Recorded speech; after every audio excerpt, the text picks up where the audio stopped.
Hi, everybody, and welcome to Sister Lida Asks. This evening, we're joined by the amazing, the talented, the beat-thumping Brian Halligan! Hi, everyone. Hi. Happy to be here. Brian, thank you for joining us from your new home. Absolutely. Honored to do it. Very happy to do it. I can't wait to talk to you. I love, are you wearing a Xanadude? Is it Xanadude? Xanadude. A friend of mine gave me this a while back, and Xanadu, right? I mean, how can you not like Xanadu? Right. Right. So Xanadude, and yeah, it's always been a favorite of mine, and I can fit into it again. You've been on a fitness journey, haven't you? A little bit. Yeah, I've been. My father probably.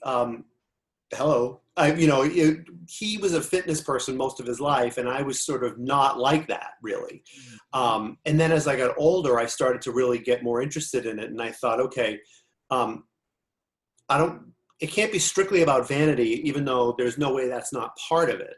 But as it was weird, before even coronavirus and everything else, I thought, I need to really get into shape as I get older, because I want to be around for Lon and for other people, and I want to make sure that I'm actually literally taking care of myself. So I haven't had alcohol in over 10 years. And then I quit smoking last, no. 10 minutes, folks. Honey, you know what? God bless you. You know how it is. So I quit smoking back in September. And so like a lot of things have been converging on this point where like I want to stay on this fitness kick, because it's, especially now, it's important that we really try to take care of ourselves for our own mental health and everything else. So, I mean, I'm not like a poster child for sobriety. I mean, I still smoke a little, weed or like a little THC or something like that. So I'm not completely right. I'm not, there are some things that I can't completely abandon. For me anyway. Right. But it's still in moderation now, which is something that getting older kind of also taught me, was more moderation. I mean, when I was younger, I didn't have any real sense of moderation whatsoever. Isn't that interesting how we, as we mature, we pick up things and other things fall away? Yeah, I've really, I feel very fortunate that I've actually gotten to live this long, because, I think that I come from a generation that a lot of my peers and my contemporaries and people just before me passed away from AIDS and everything else, and mostly AIDS, and there was a real hole. And when I was younger, I didn't value the idea of getting older and what it taught you, because, all my elders were basically, and my peers weren't around, so I've been discovering a lot of what it means to be older. And you do let a certain amount of things go, you just sort of let a lot of things drop. I was just watching an interview with Stephen Sondheim and Adam Guettel last night. And Adam Guettel was asking, I forget what the context of the conversation was, but Sondheim said that you lose your confidence as you get older. He found himself as a writer and as that he lost confidence as he got older. And I've had some feelings of that as I got older, especially when I was DJing, because I came back to it late in life, and I was sort of surprised by how much of it I was able to do. But but our culture is sort of youth obsessed to a large degree. So, you do have to find a way to, so I felt a little insecure at a certain point. But then that started to fall away again too. And I don't know if it was because when I left one place and I went to Jacques in the basement, it was just like a little playground for me and like, the people who really liked to hear what I did, like then the confidence kind of came back, because it wasn't about like, pressure to perform for larger crowds or any of that stuff. So I learned how to escape into like be more true to myself as a DJ and all that stuff, and which was evidenced by that set that I turned in, for the fundraiser last week. I mean, that's not a set I would have done in a million years, like a couple of years ago. Let me tell you folks, it was hot stuff. Hot Stuff. That's right. It was called Hot Stuff. Hot Stuff. I can't believe Kygo dropped that track like 2 days ago. I was like, you couldn't have done this. Oh, I know, right? I know. I'm looking forward to seeing more of what Kygo drops because it's they're fun twists on these powerhouse vocals. And didn't Kygo do the Higher Love remix, right? The Whitney Houston? Yeah. And they're leaving. He's leaving, or they're leaving most of the track is intact. They're just laying over a new beat and new instrumental. Right. On it, but there's not a lot of digital manipulation to the quality of the voice. Right. That's good. That's good to see. I'm like, oh, that's still Whitney. That is still Whitney singing to me. Right. And, also somebody did a really good mashup of Whitney and Billy Porter's, what was the Billy Porter song that came out last year? It's like a dance record. I already forget. But it was a mashup of that and the Kygo's Higher Love. And I played it at a couple of things late last year when the Whitney came out. And that mashed up with the Billy Porter went over really, really well. Like a very churchy kind of like, hands in the air sort of thing. And I still like to play a lot of that music. I mean, that was playing for the event over on Lansdowne Street. Deuces? Is that what it was called? Leah V's night? Leah V. Crowns, right? It was Crowns. That's right, Crowns, of course. So yes, I played the Billy Porter Whitney mashup at Crowns for a much younger crowd. They loved it. And that's, you can't get better than that, really. So speaking of things that, well, I was going to say that can't get better, but I don't want to welcome any more of that energy into 2020. So what has made your week better? This week? Yes. So I think what really has made my week has probably been just the process of still moving into the new space, getting to know the new neighborhood. Work has been really fulfilling. I mean, even just working, having those dogs come in every day, and I've been posting them on my page, Instagram and my Facebook page, and people have been like, please don't stop posting the dogs or keep posting the dogs. And it's such a simple thing, but it's really helped bring me a lot of joy. I was always kind of an animal person, but working around them all the time now has just made me crazy about it, So the week really work's been good. It's helping keep my mind off certain things. Exercise, I'm getting to, use the new gym downstairs in this building. It's all socially distanced, and they've got these special ventilators and stuff, and everybody's masked, and it's usually pretty quiet. I had the place to myself today. So it's been pretty quiet. And then also vinyl. I've been digging out some vinyl and listening to a bunch of vinyl that a friend of mine has asked me to go through. And I've got like thousands of vinyl records that I have not listened to in forever. And I finally hooked up a turntable to a speaker in this new space that I have. So I'm going through some old vinyl and I'm going, oh, I remember this record. And either I'll find it digitally so I don't have to rip it, or I'll keep it if I want to do a vinyl set with it. But a lot of it's kind of not so great either. I mean, a lot of it's like mid-90s, like commercial house music that never really took off and that kind of stuff. But it's fun to sift through all that stuff. So that's been good too. Do you have a record nearby that's kind of, you're like, ooh, this is gold? All right, this is cheese, kind of gold. So same color. This is called Casanova by Dandy. Mm-hmm. So it's like a early 90s piece of like Euro high energy, like Euro disco high energy kind of.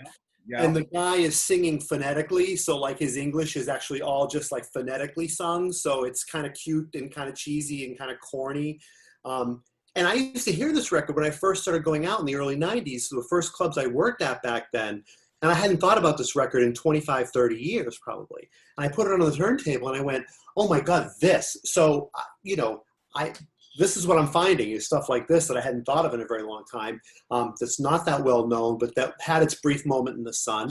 Turns out though, a lot of this is available to download digitally. So I've been going to some sites and I've been able to find a lot of this stuff digitally so I don't have to rip it. But the key part has been just reintroducing me to things like this. I'm not sure when I'll play this, if I'll play this, but I like to remember that it exists. And there may become a day when like I want to pull some of this Euro cheese out. Right. Right? Yeah, I love that. I think it's so important too that you mentioned work. DJ Mateka, who I had the pleasure of interviewing back in March, when I started on this weekly endeavor of finding somebody in the community and talking to them for an hour. It started in our own living room. I was like, who's in the house? Who can I talk to? Right. And Mateka has said that it's so integral to his mental health to have a routine. And I had been stuck for a while. Actually, probably until a few weeks ago, I had been stuck in maybe waking up around noon, having my coffee until 3. Then at 4, I was like, it's time for a wine. At 7, I was like, I think I'm gonna smoke something. And then it was like midnight and it was time to go to bed again. And I was like, that's my schedule. No, ma'am. Let me tell you, I have in the past few days now started having a schedule that is more familiar. I don't want to say, I don't like using the word normal, because normal is subjective, and I think people think that we're going to be able to go back to the way things used to be, which I don't know about you, but that's not a world that I want to go back to personally. I'd like to build a better one moving forward, but it's familiar, and it's every minute, like a theatrical production now is scheduled every morning. I'm like, this is the 2-hour window that I have to wake up. Then I should shower. Then I should have a coffee. Then I should go for a walk. Make sure you go for the walk. And like things in the schedule can shift. You know, I can go, oh, I'm going to take this and put it down here, but then I'm going to take this and make sure it goes back up. Right. So that it's done. And at the end of the day, I'm like, look at all the things I checked off. I think purpose is super important in humanity, right? Feeling like you're necessary. Right. And I think sometimes it only comes from literally from within, right? And like you have to decide what that purpose is. Nobody else is going to tell you what that purpose is. And I hate to sound so self-help about it, but like it's really, the quarantine has really taught me a bit. I think it's taught a lot of us about this kind of thing. I admire that you're doing what you're doing, because I had the benefit of having like an outside employer that has enforced a certain amount of structure on my days. And I do benefit from having a certain amount of structure. I would be doing what you were doing if I didn't have anywhere to be during the day. I'd be sleeping until noon, and I'd be, you know, I don't know what I'd be, I would not be as productive, anywhere near as productive. Once you get into that rhythm, it will carry you forward, and it will give you more and more reasons to do things. And that's what's happening to me right now. I mean, in my old apartment, I was in a sort of very static frame of mind about a lot of things. In the quarantine, I think you're right. We're going to come out the other side of this quarantine in a very different world, in a very different community. And we have to decide how we want to be a part of that community and what it's going to look like. And I hope, I don't want to romanticize it too much, but I think that one of the things that the quarantine has done, and the ensuing vacancy of clubs and all these other things, and which really is sad for me to see. I mean, it's sad for me to see Machine go without being able to give it a proper goodbye. It really pains me to see that. But something's going to be on this other side of it. And some of that was happening before the pandemic. My friends Adam and Brendan were throwing warehouse parties with Ian and inviting all these cool other DJs to play it. And so there was a lot of that stuff happening off the traditional club circuit before the pandemic. That stuff's going to continue after the pandemic, because we can't rely on this capitalist model of nightlife. Not really. So I think that I'm looking forward to seeing what that looks like on the other side. I don't know how much of a part I'll have in it. I need to do more live streaming during this period just to get it out of my own system. I mean, I went hard in that Hot Stuff set that you asked me to do, because it was a half an hour, which is not a lot of time for me. And I had to get like so much out. Like I had to like just get like 5, 6 records, like just this and this and this. I need to get more of that out in a live streaming setting and be more freeform about what I'm playing and how I'm playing it, and not think about a dance floor, not think about the money or any of that stuff, you know, just be free. Right. Now, I agree with you entirely. So I've got a question for you, because as I'm looking around, I love these opportunities that I get to have with everybody, because I see these little slices of life, and I see a poster that looks like the off-Broadway poster from Carrie the musical, and you've got Edna Mode, and you've got so much, and that's some cubes. So it looks like you are very steeped in art. Can you tell me sort of a little bit about the trajectory that has brought you to where you are today? Because I think the story is probably a lot deeper than my name's Brian Halligan, I'm a DJ, and I wash dogs. Yeah, it is. I mean, I think that what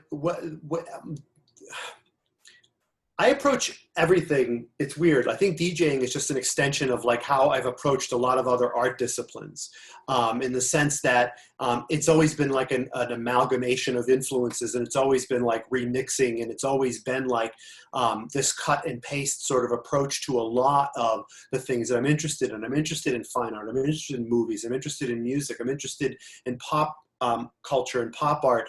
Not as much pop culture now. I mean, I'm getting older, so there's a certain amount of like current pop culture that I don't glom onto quite as readily, but a lot of that for me has to do with commercialism too.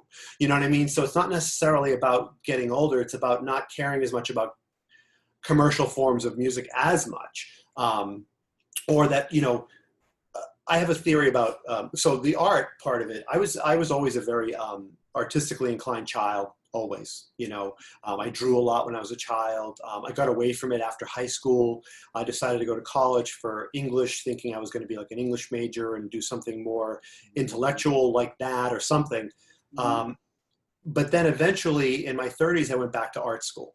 I went to Mass Art, and I graduated in '07, which is where I met T.T. Baum and Michael Grohol. And I got reinvested in that whole artistic side of myself when I went back to school at Mass Art.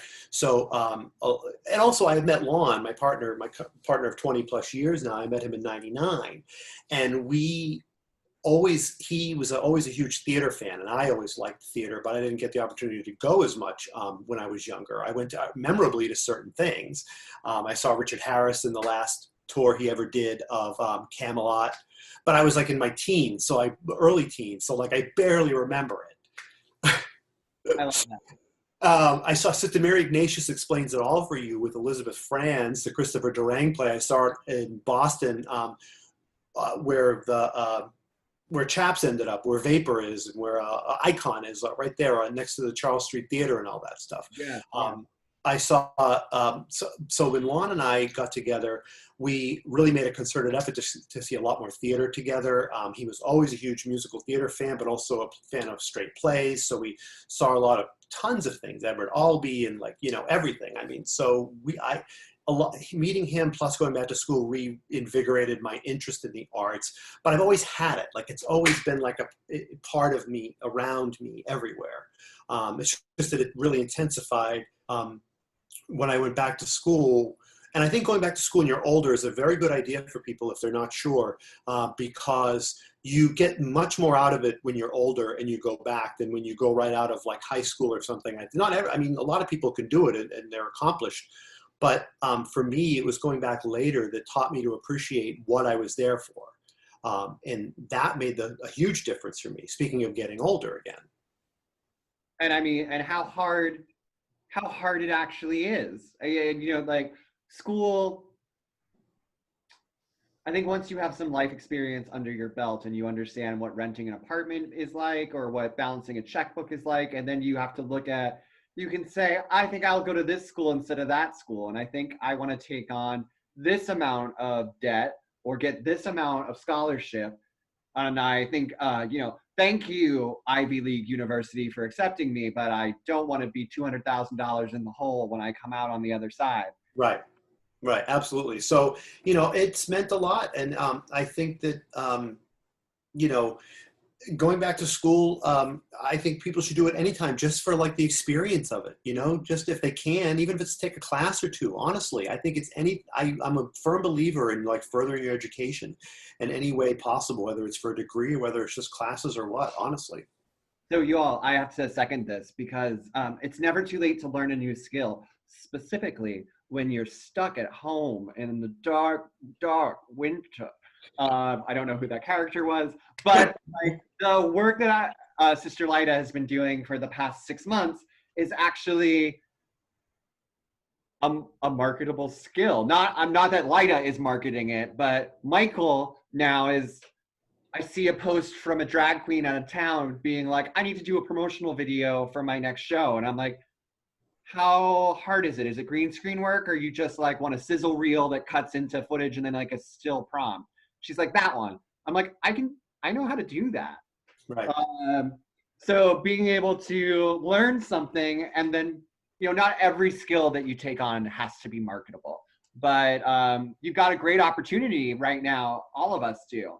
But this circles back to, you know, this idea of what the community is going to look like when we're on the other side of this, right? Because a lot of people are taking care of each other best they can right now. I mean, the drag community especially, what I've been seeing in the drag community has been a tremendous amount of effort and originality in their video work, you know, their video performances and things like that. Now, I've also seen some drag queens who have been performers who have been who have felt a little at a loss for it because they don't feel up to the level of like doing that much technical work to do digital performances and stuff. So it can be intimidating, and it can leave people out, and it also can we have to talk about, I guess, privilege a little bit, right? I mean, if people have the means to do these things digitally, then that's great. But there are people out there who don't have the means. Either they don't have the money or they don't have the resources or what have you. So I think the community is probably going to be helping each other through a lot of those things. I mean, Susan Estera helped me set my Twitch channel up so that I would be able to live stream. You know, and Curtis and Susan both helped me set up whatever I've done so far, which isn't even that much, but they helped me do it. Right? Like Violencia, Mike, Dominic, and Magenta Right. have helped me. I call Mike Dominic all the time, and I'm like, my computer is making a strange noise and a piece of toast fell out of it. And he's like, did you try rebooting it? And I'm like, no, it's working. All right, we're going to talk about Mike Dominic for a second because Mike Dominic is a sweetheart. Mike Dominic has been absolutely incredibly helpful. And I feel like I don't even talk to him enough and like ask him enough. And I know he's available for it, and I know he genuinely doesn't mind. And I feel like I'm not, you know, reaching out to him enough because he really is that approachable. I mean, he really is that like willing to help people do things, you know. He's amazing. He's really, really something else, you know. So circling back to a mass art question, Yeah. did you know Luann Wastowski? Oh, I know Luann. Luann came to one of my tea dances at the basement of Jacques, although it wasn't actually my tea dance proper. It was a Groundhog Day party that mutual friends of ours would throw every year. And they rented the basement of Jacques and had me DJ it a couple of years ago when I was doing SIP down there, and Luann came to it. And Luann, I only knew a little bit at the time there because I think they were teaching in the illustration department. No, not illustration. They were teaching somewhere in there, I think. And we had some mutual friends like TT and people like that, but we only knew each other in passing. But we've always been connected on social media, and we always recognize each other when we're out, and we always have talked to each other, you know, rather easily. So yeah, I know Luann. Yeah, Luann is amazing. So she was my next door neighbor when I lived in Mission Hill, on the top of Mission Hill, and she heard wind that my partner and I at the time, we had fallen in love with a cat, but we couldn't have a cat at our apartment. And she looked at her wife, she looked back at us, and she said, "You're getting that cat today." And she went,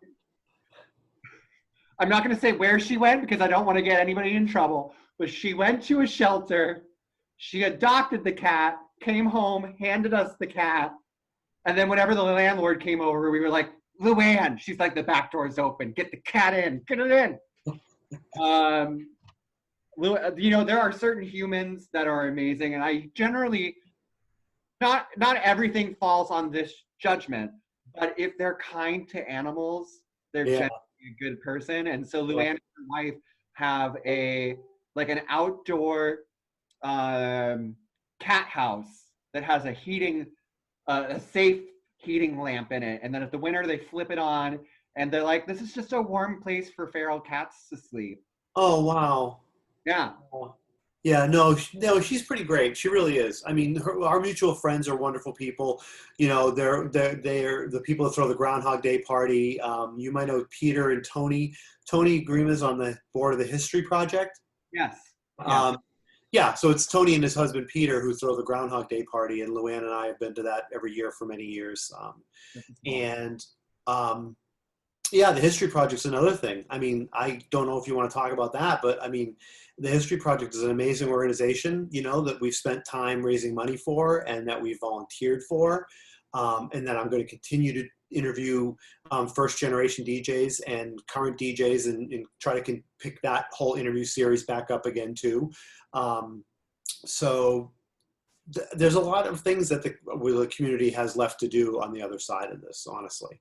I think that might be really great content for a channel if you were to bring a Twitch channel. Think about, you know, one of my buzzwords during this whole time is momentum. Yeah. Many of us in the performing arts industry, and you know, I know you all have heard this, but Brian hasn't, so I'm going to tell Brian because but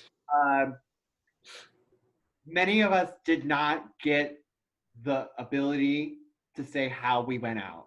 We just, all of our careers ended on March 13th. And some of us, doesn't matter how long we've worked to get there, but it's a lot of investment to become self-made.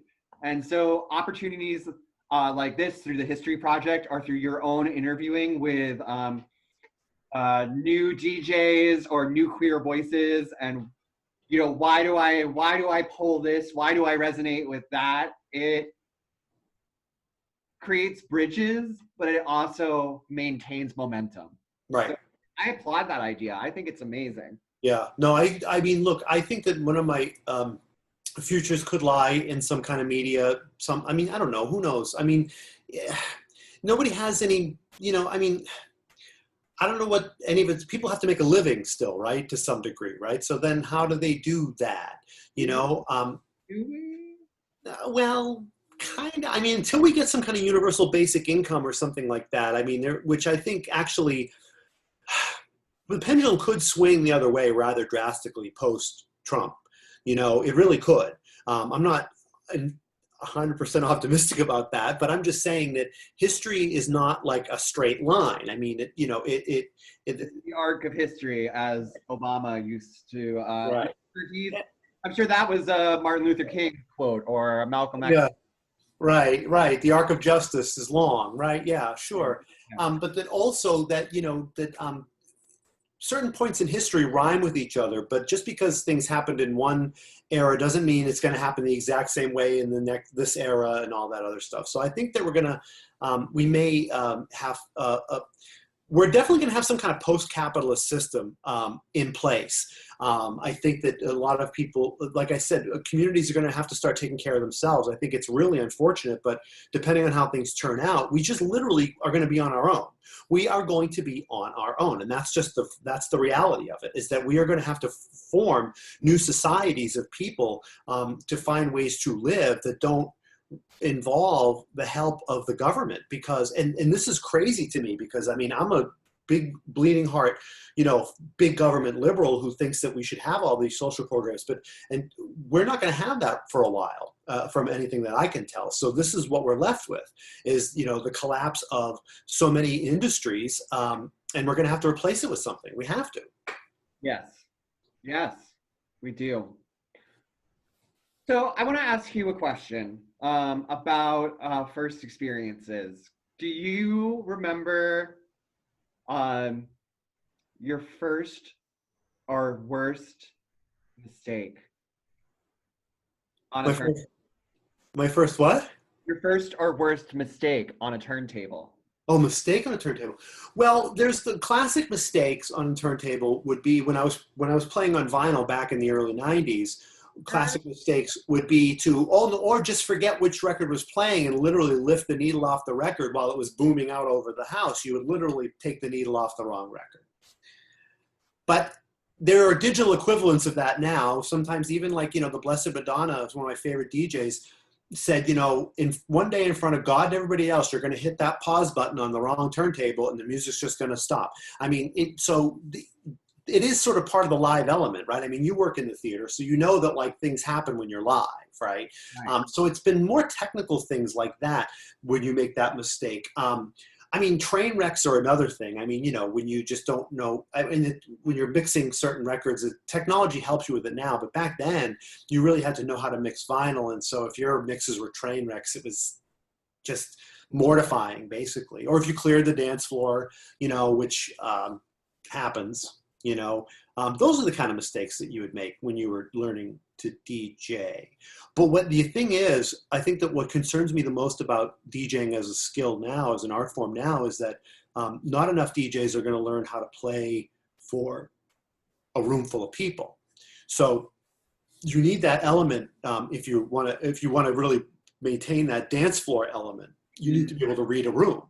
Like a stand-up comic can read a room, or like, you have to be able to read a room, and we're missing a lot of opportunities to read rooms. I didn't learn how to DJ really well until I came back to it in 2010 and got booked at a bunch of different places, and then at Club Cafe, and then the A House for 2 summers, and the Bear Cruise, and like all those opportunities really ramped up my ability and my knowledge and my ability to read a room. I didn't even have all those opportunities when I first started DJing in my 20s, So I feel bad that there are a lot of people who aren't really getting those opportunities right now to read a room and to further their skills that way. Because digital is something anybody can, not anybody, but I mean, beat matching and playing music digitally online for an online audience is a whole different thing.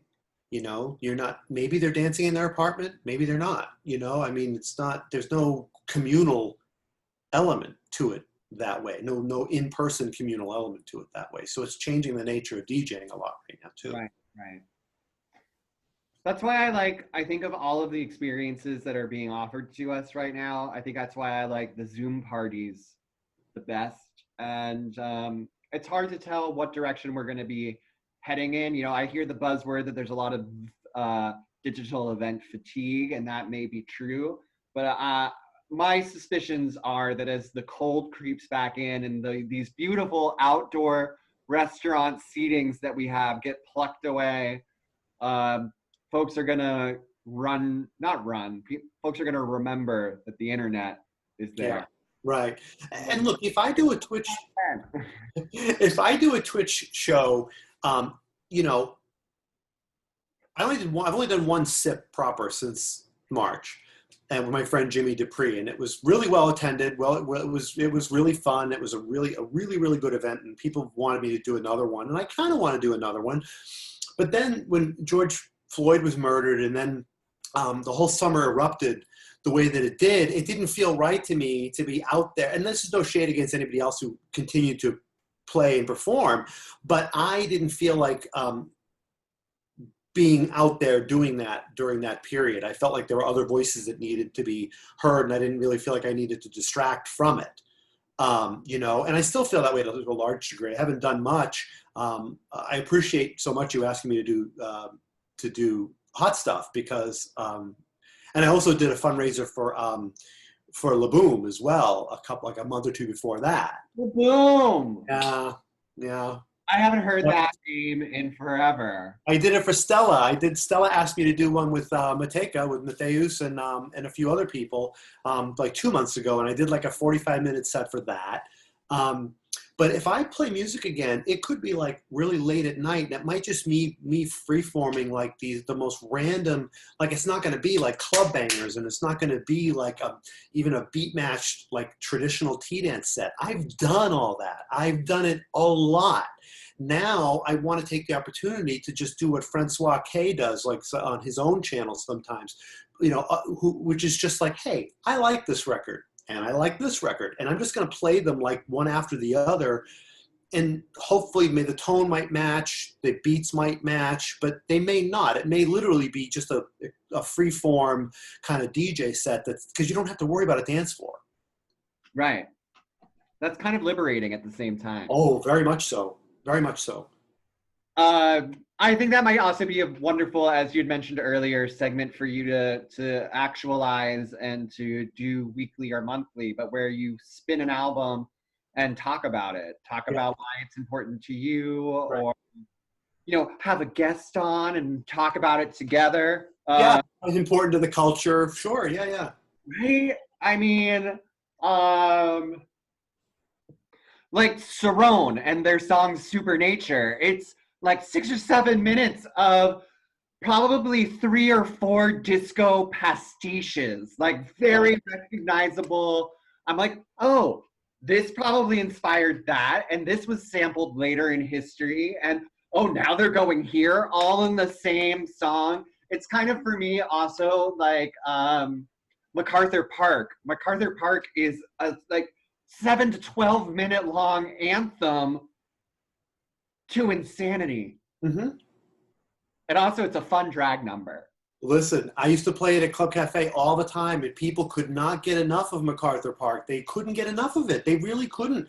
I mean, some of those records are so iconic. We throw the words iconic around so liberally, I think, sometimes. But some of those records truly live up to the name or to the description, because the arrangements and everything were just so lush, and the lyrics, even the lyrics to Supernature are this like weird mystical kind of like revenge of the environment kind of thing, like we're destroying the planet, and like those kind of lyrics are not found that in contemporary dance music that often. You know what I mean? Like, this is why sometimes it's hard for me to vibe with contemporary dance music, because a lot of it's not as lyric driven, or if it is lyric driven, the concerns are a little more mundane.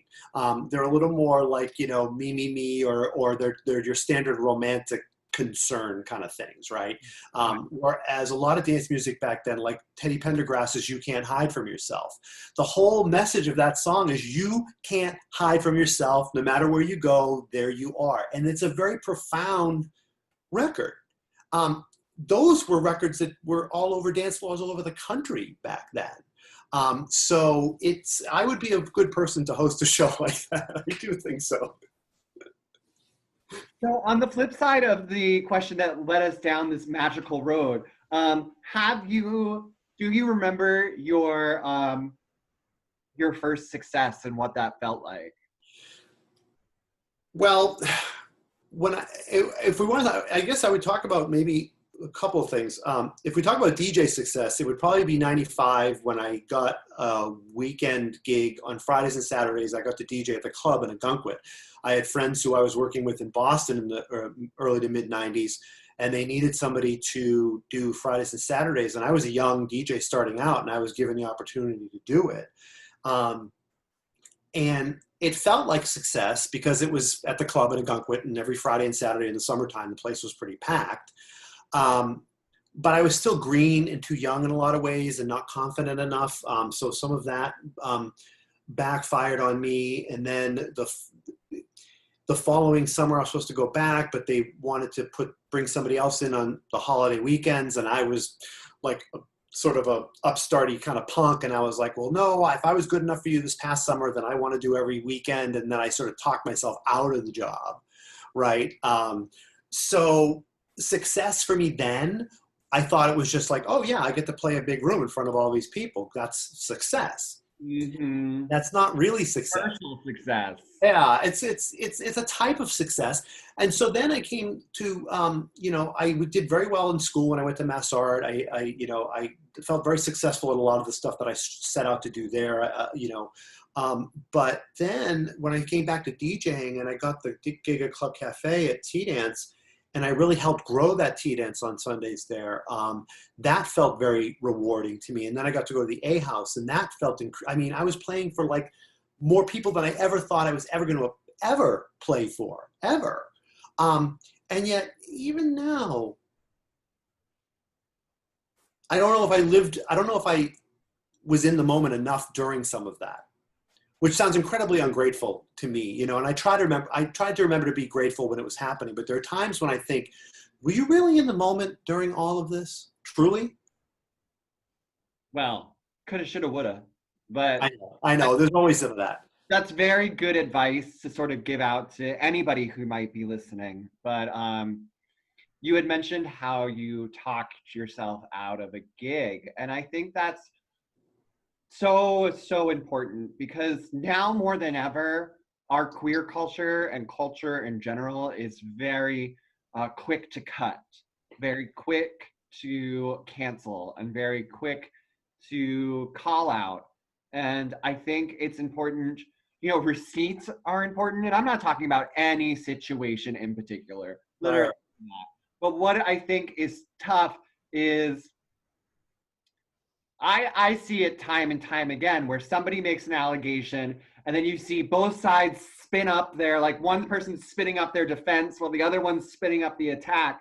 And I'm like, could this have just been solved with a peer mediator in a room quietly? Like, could we have come to a more healing place that might have even ended up with a middle of, I was wrong. I said something that was incorrect, and I didn't think about the privilege or the place that I was coming from. Right. That might be a ramble. You're making the face at me that I can't tell if you agree or No. It's making me think of something along those lines, which is that, first of all, I still talk myself out of gigs all the time. I mean, I've talked myself out of pretty much every gig. You know, I talked myself out of Club Cafe. I talked myself out of the A House to some degree. I'm not saying that it was all me as the reasons why I'm not at some of those places anymore. There was definitely other factors at play, whether it was political or whether it was professional jealousies or telephone tag, or, you know, all these other things that happen in the culture too, which is another thing that disappointed me a little bit about being back in the cultures to such a degree. I felt like if I was too outspoken about certain things, that I knew I was going to be probably bringing something down on myself, especially if it was somebody who over the years, I've become very good at setting boundaries. And if I think I'm in a work situation with people who don't respect those boundaries, or people who I don't think respect me, I would sometimes act out that way. I would sort of shut them out or something like that. You know what I mean? Like, so I feel like there were times when I probably could have been more mature in how I handled certain interactions myself, you know? But at the end of the day, I also knew my worth as a DJ, and I proved to myself all the time that I knew how to read a room, and I knew how to work a crowd, and I knew how to do all those things, and I knew how to blend, and and that I had a lifetime of experience now to bring to my DJing that I didn't have in my 20s.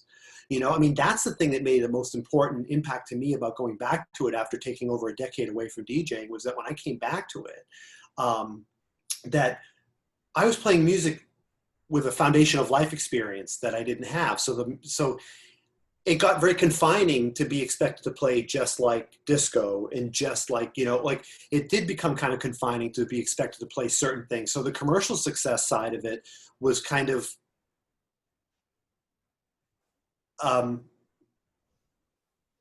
instructive. We'll say that. It was instructive. So that strikes so many chords with me. I think y'all never make excuses for yourself, but also I like to announce myself when I come into a room. I don't know if you've ever seen it, but I know now at the point in my career, if I start a new gig with somebody, or somebody comes into my collaboration team that I've never worked with before, I'm going to go, so here's the deal. Right. I sometimes can be short. I sometimes might come off like an asshole. And if I'm offending you, I need you not to bottle it up. If you need time to process what you think has happened or you feel has happened, take all the time you need. But please, for the love of God, come back to me and say, this thing happened on this date and it made me feel this way. And I'll either go, well, that's because you picked up 2 bare wires and you were going to electrocute yourself. I'll say, I had no idea that was happening. At the same time, I was trying to watch this thing that was coming in over your head. And yeah, I was callous, but I didn't want anybody to get hurt.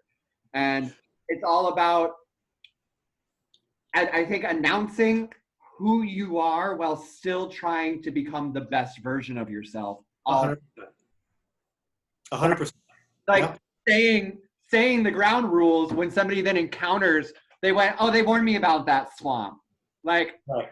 We can either walk through it together, or I'll meet you on the other side. Like, Right. And the irony is that even though I would sometimes shut people out in certain work environments and things like that, I also could be very confrontational because I think that I don't see that as a form of aggression, strictly speaking, or as a form of bullying. I see it as a form of like, okay, let's just air whatever this is. And I've never had a real problem with that. But what I've come to find out is that other people do, and that if, so they're non-confrontational. They're like, I would rather stew on it. Right. Or I'd rather talk to somebody else about it and like, spin this little web of like gossip or whatever the hell, so it's hard for me. I've never been the most collaborative person anyway. So I'm working in the theater, especially where collaboration is so much more important. Me as a DJ, I was used to being up in that booth for 4 or 5 hours by myself, not DJing with other people, and the club would handle the poster and the club would handle all the running of the whole thing. So I didn't have to worry about collaboration as much as I do now. So I would like to get better at that. Speaking of being a better version of yourself. But collaboration for me means that I still need to speak up for myself, right? If I think that I need something to be met. I think I am too much of a people pleaser in a lot of ways sometimes too. I think that was a problem for me as a DJ, was being a people pleaser as a DJ too, because I knew I could play, something really popular, like a popular jam, and get people on the dance floor, but it eventually would start to bore me. Right. So my people pleasing instincts they're sometimes good, they're sometimes helpful as a DJ, but they're not always good in the full work environment either. Right. Oh, so insightful. I have 2 more questions, and I also think, we'll connect again in the winter because I want to have you back because I really want to talk about from, this, I'm not dating you as in I'm not Egyptologist. I'm an elder. But I want to talk about the tail end of the plague years and talk about the things you have seen and all of that. But for now, 2 questions. First one, what scares you right now?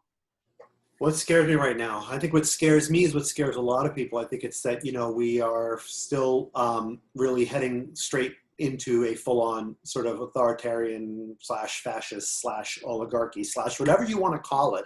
There's a lot of really dark forces at work right now that are trying to, I think, control this country, and they're not a popular amount of people. They're not the majority of people. They're a class of people that for which money and somehow theocracy have become like the most important things in the world, power, and so I'm a little concerned, more than a little concerned. I think I'm afraid of the same thing everybody else is afraid of, is that we could be waking up in a world in November where we really we're already learning what it's like to live under authoritarianism to a large degree. So we may have to learn how to live with it even further after that. And whether that's going to mean mass demonstrations or whether that's going to mean and am I going to be the person who gets off my own ass and joins those mass demonstrations? You know what I mean? It might need to come to that, where it's not just the young people, and it's not just the people who don't have a job because of the quarantine or anything else, but it's people in the white collar part of the country that come out, and join and get in the streets and stuff like that. I'm afraid that we're going to see major civil unrest. Yes. Now, what makes you happy? What makes me happy? This is going to sound super corny, but it's been on my mind a lot lately, and it's been the fact that I've had a home for a very long time with my partner, and that no matter what happens outside, that I can come home to him and to this home and to the history that we have together. And I sometimes take it for granted, because the longer that you're together, you can take those things for granted. And now I'm at a point where I'm taking it less for granted again, because I've had a lot of other things happen over the past 15, 20 years that I've been with Lon. I've gone back to school and I've become a DJ and I've done all these other things. And a lot of those things have gone away, you know, to a large degree. And the one thing that is still here is home. Mm-hmm. Home, you know, makes me happy. But home can be anything. I mean, we all have our own families. We all have our chosen families. We all doesn't have to be a domestic partnership or a marriage. It can be a special roommate situation. You know what I mean? It can be like just any of those things where home is home. It's my house plant. Right. It could be your house plant. Look at Adam and Brendan are like mad about gardening. I mean, Adam Fearing and Brendan, they're just complete gardening fiends, you know, because that's important to them. So y'all find what's important to you. Yeah. Register to vote and frickin' do it. Yes. And also read Masha Gessen's How to Survive an Autocracy. I posted it many times to my Facebook page. She has a book out. No, they have a book out. Excuse me. They have a book out now. Masha Gessen is a trans writer who grew up part of their life in Russia, understands autocracies, and they've written a book that was based on some columns they wrote about how to survive an autocracy. Masha Gessen, Mashagessen. Masha Gessen, How to Survive an Autocracy. Look it up, read it. Knowledge is power. Yes. And my dears, get your flu shots. Not yesterday, not tomorrow, today. Go get a flu shot. It's so easy.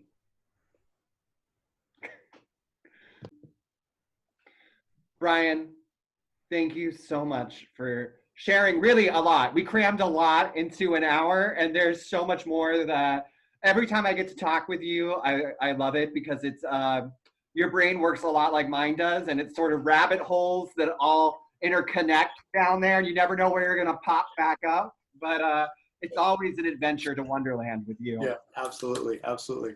Thank you all. We love you, and have a great night. Thank you. Well, hello, novice Fallon Angel. Hi, Sister Lida. Do you know what I did today? Please tell me. I got a flu shot. That's fantastic. It's a good idea to get that about this time of year. Right? The reason I did it was because I don't want to overwhelm our hospitals, because I get sick with the flu while other people are sick with COVID-19. That's a really smart idea. Wait, can other people get their flu shots? Yes, you can. You know, you can go to your Walmart, your Walgreens, your Rite Aid, your CVS, your primary care.